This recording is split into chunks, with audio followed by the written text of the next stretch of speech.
Elle a 32 ans, 2 enfants, de 2 pères différents, un appart payé par la CAF et des standards sur Tinder qui éliminent 95% de la population masculine mondiale.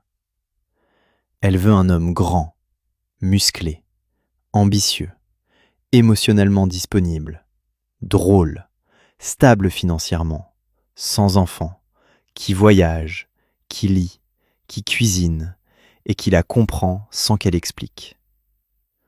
En échange, elle propose sa présence et la chance de rencontrer ses enfants au bout de 6 mois si t'as bien performé.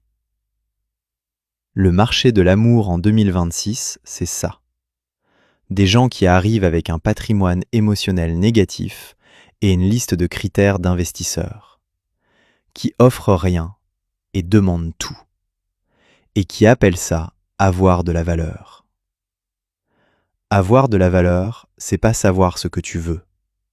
C'est avoir quelque chose à offrir en échange de ce que tu demandes. C'est une équation, simple, universelle, qui marche dans les affaires depuis que l'humanité existe et qui marche pareil dans les relations depuis que les humains se choisissent. Ce que tu apportes dans une relation doit correspondre à ce que tu demandes. Pas être identique, correspondre. L'homme qui comprend cette équation arrête de se plaindre du marché. Il travaille sur ce qu'il apporte. La femme qui comprend cette équation arrête de se demander pourquoi les hommes de qualité passent.